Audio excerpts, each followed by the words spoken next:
The Soft Animal of Your Body by CheatsatUNO. Chapter 2. Through the Desert Repenting. Stomach grumbling, Draco finds himself in the kitchens again. One of the house elves, Tappy, greets him as he skitters across the floor to his usual spot. At McGonagall's request, Tappy is the one to refill the plate and bowl of water at mealtimes for Draco. The headmistress is surprisingly understanding of his plight, even if she seems to be able to do nothing to help him. Stuck as a bloody ferret. Imagine his disappointment when he'd gone through that awful month with a dreadfully disgusting leaf in his mouth, only to come out the other end a ferret. His father, who had encouraged his becoming an animagus to increase his usefulness to the Dark Lord, had been more than a little disillusioned and let the matter drop entirely after seeing his son transform into a hyperactive rodent. That had been the last time his father had actually believed he could achieve something. Well, he was rotting in Azkaban now, so it shouldn't matter much to Draco anymore. Draco didn't use his new ability for a long time after the first transformation, unregistered as he was. It wasn't until he returned to Hogwarts, under court order to complete his newts, that his animagus form came in handy. It's much easier to run away from overzealous students seeking their revenge against him when he's only 6 inches tall. He very well couldn't fight back, with the Ministry begging for an excuse to snap his wand.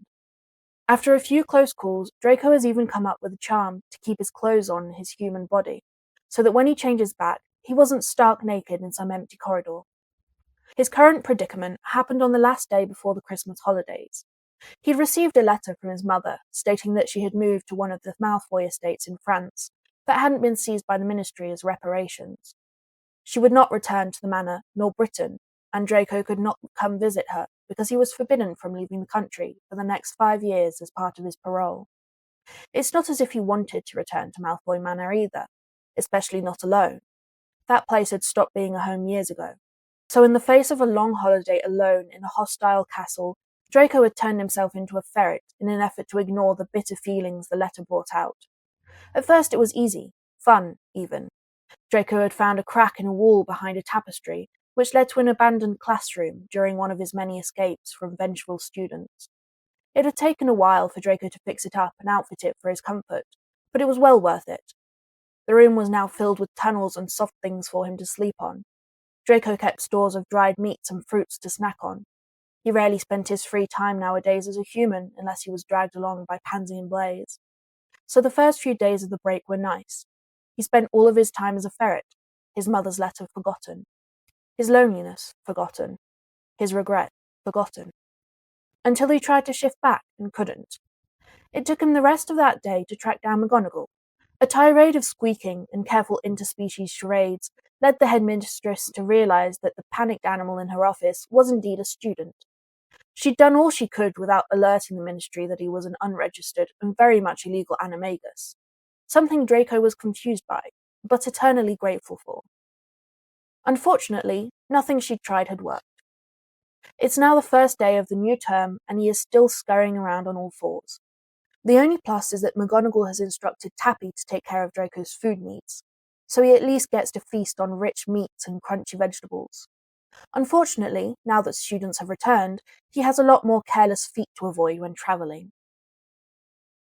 As Draco finishes up a thick slice of ham, he becomes aware of a new presence entering the kitchen.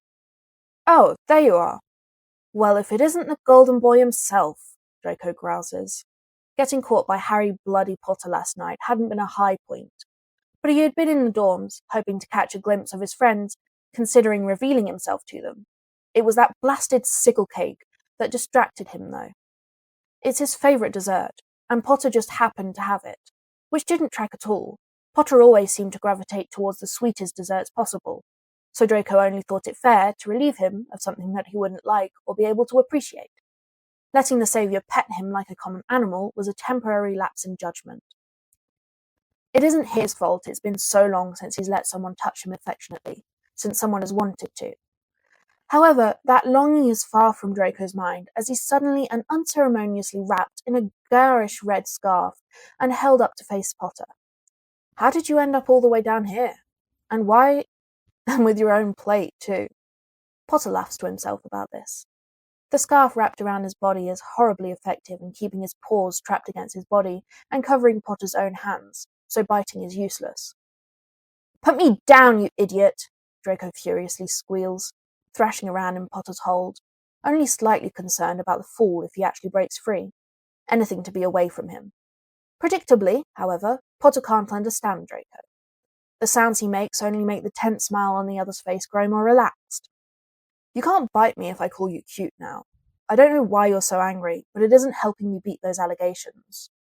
Potter holds the thoroughly swaddled Draco to his chest as he sits on a small table. The house elves have, in the meantime, been tripping over themselves to tend to the chosen one.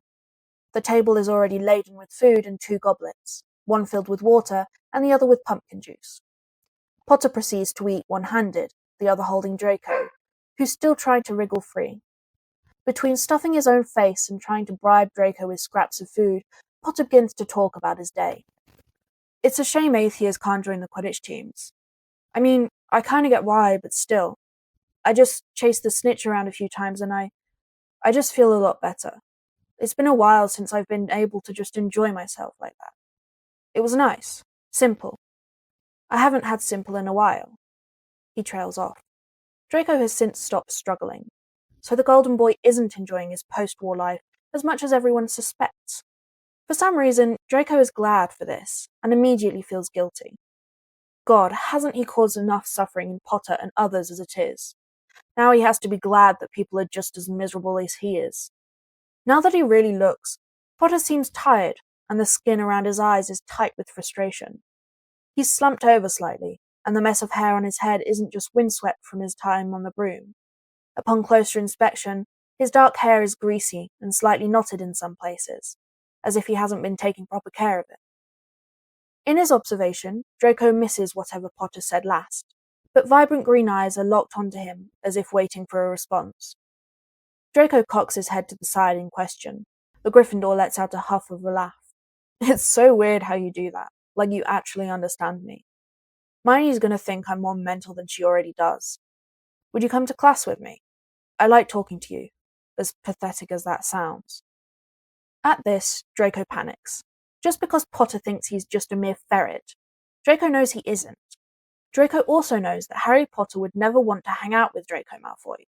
Just because the Golden Boy had fulfilled every stupid fantasy Draco has ever had of the other coming to his rescue at his trial, even if it was too late, he can't complain since it kept him and his mother out of Azkaban, doesn't mean the two are now on friendly terms. Draco has taken it upon himself to keep as far from Potter as he could. He assumes that's the best thanks that he could give to Potter. When Draco inevitably turns back into a human, Potter will want nothing to do with him. And Draco is weak. He can't afford to get close only to be thrown away again. So he begins to struggle again, fighting against his woolen binds to escape Harry Potter.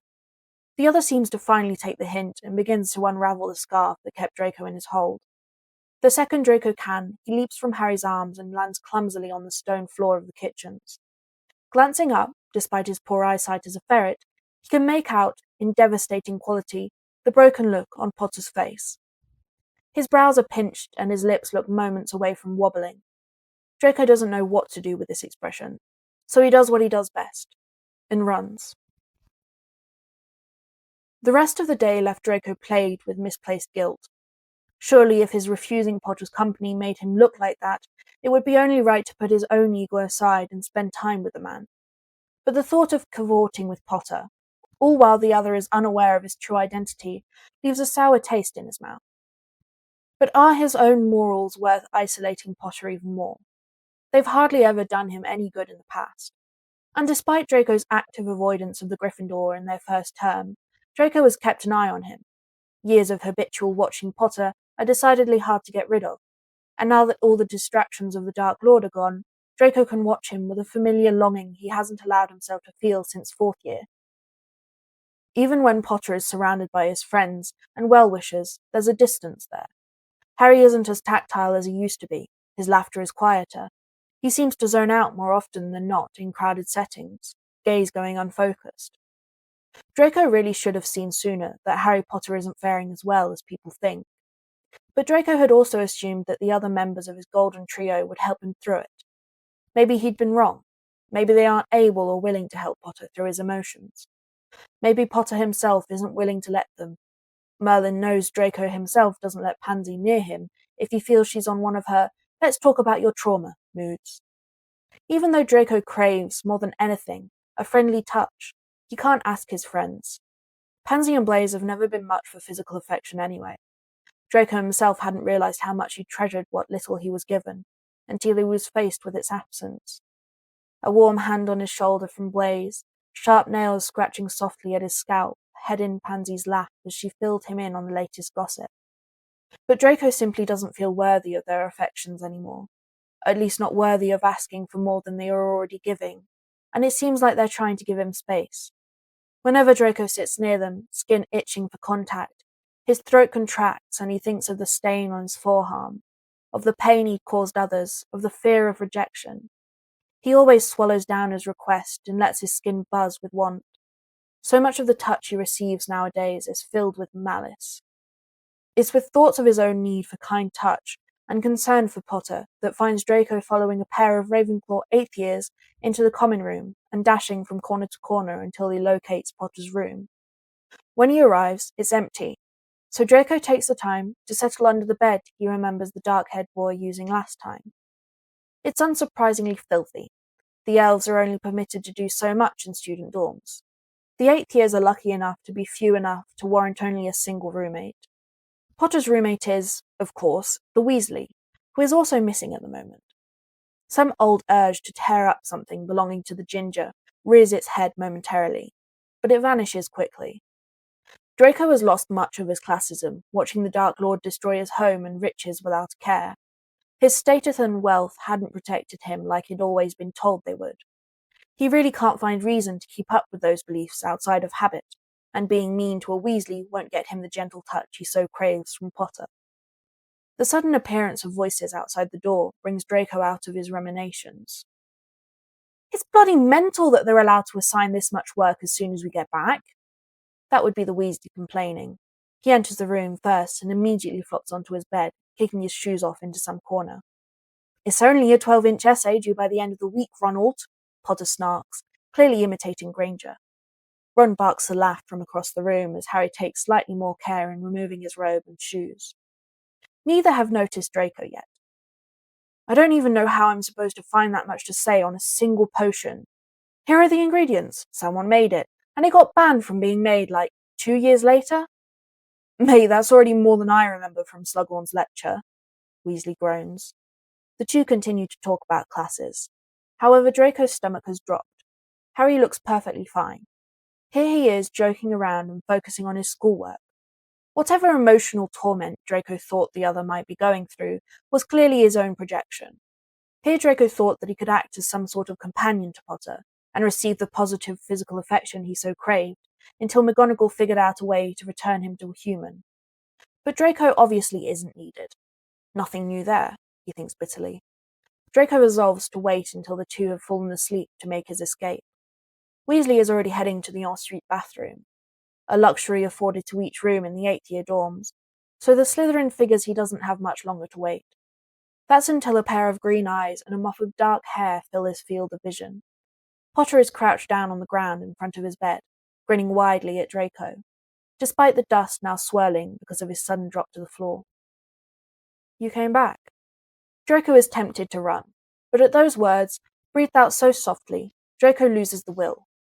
Instead, he chitters haughtily and scrambles out from under the bed to escape the dust and dirt. Potter laughs slowly, and the sound does something dangerous to Draco's stomach that he ignores out of habit. I didn't think you would. You don't seem to like me much, but I'm glad to see you. I missed you. Draco cautiously steps into the hand that Potter holds out for him. Draco hates how docile he becomes when Potter speaks like this, so soft and almost in awe. Draco is suddenly very glad that he can't speak in any way that anyone can understand. Draco has always had issues with speaking before thinking his words through, and right now he wants to assure Potter that he does not like him. Unfortunately, it is quite the opposite, that Draco likes him a little too much. Always has. And then had backtracked so hard he'd started an almost decade-long rivalry that had left both of them with too many scars. Draco most certainly does not trust his human words to say any of this without somehow fucking it up beyond repair. Again. So instead, he tentatively rubs his cheek against Potter's wrist, hoping that can convey something. I know it seems stupid. God, I mean, it sounds stupid to me, but talking to you, it's so nice. Ron and Hermione are there for me, but they have so much of their own shit to deal with. It doesn't seem fair to burden them more with my own hot garbage. I guess it isn't fair for you either, but it's nice that you can't talk back. You don't constantly interrupt to say something isn't my fault, or that there was nothing else I could have done. You just let me talk. At least when you aren't biting me. Potter attempts to joke, but his voice sounds weak, so Draco nips Potter's thumb as softly as he can, which shocks him into a genuine laugh. The Gryffindor drops into bed, resting against the headboard and cupping his hands to more securely hold Draco, hands laid in his lap. Draco spins around a few times, trying to get comfortable before he settles in himself. Draco can do this. He can listen to the Golden Boy's woes and occasionally try to wrest a smile and a laugh from his tense features. Draco can do this much as penitence for his past. It doesn't hurt that Draco has dreamed about these very hands more than he wants to admit. They're as warm as he has always thought, slightly bigger than his own and more calloused, scarred. For once, Draco's skin buzzes pleasantly. You know, I love them so much, those two, and I'm so happy that they found each other after dancing around it for so long. But I get a little lonely sometimes. I know it's selfish, but I can't help it. And then there's this whole thing with Malfoy. He's been missing for 2 days. Hermione didn't see him in arithmancy. At this, Potter scoffs, and he has Draco's full attention. Potter noticed his absence. He thought only Pansy and Blaise would have known. Even then, staying away from him means fewer cruel comments and treatment from the other students. Being a Slytherin is cause enough for derision these days, but being friends with Death Eater Draco Malfoy might as well paint a target on your own back. Still, those two stay by his side, furthering his own guilt when they're caught in his well-deserved crossfire. Hermione thinks I'm repressing my role as Malfoy's personal stalker again. I was pretty obsessed in 6th year, but I was right then too. He was trying to kill Dumbledore. Draco flinches and almost falls from Potter's hands. Draco has the urge to run again, but Potter is quick to make soft shushing sounds, bringing Draco closer to him and using his pointer finger to gently rub between his ears. Scary, I know, Potter coos. But he didn't do it. He couldn't. I saw the whole thing. Voldemort was threatening him and his family. I guess he felt like he had no other choice. And I know what that's like, believe me. But he didn't kill Dumbledore. It took a while to come to terms with it, but I guess I'm kind of proud of him. And he helped Luna and Ollivander while they were prisoners. Draco stops listening after that. Potter continues reenacting his testimony at Draco's trial, but Draco doesn't want to hear it. He doesn't want to hear about how he saved Potter or that he was hardly even a Death Eater, given his age and how he'd failed his own mission. He hisses and turns his back on Potter, facing Weasley's messy side of the room. Truly, the whole room is horrendous, but Potter's is at least marginally better. How Potter can say any of this, believe any of this, he can't comprehend. Of course he couldn't kill Dumbledore. He was weak and scared. Still is. Once again, he'd had to have an adult come to his rescue. And as if you could simply forgive torture just because it doesn't directly end in murder. Draco had only been kind to Luna while she was trapped in his basement because she was his cousin. Ollivander had given him his wand. That's hardly an act of altruism. It felt wrong to keep his slightly kinder attitude to those two alone, so he extended scraps of extra food and pain potions to all the Manor's prisoners. If this is what is enough to make Potter proud, cowardice and idiotic sentiment, then the Golden Boy's moral compass is cracked. Draco would hear no more. As Potter yammers on about Draco, unaware of who is actually listening, thorns and vines of guilt and anger swirl in his stomach. Even now, he is too weak to leave the warm embrace of Potter's gentle hands. Hi, thank you for making it to the end. I hope to see you next time. Bye.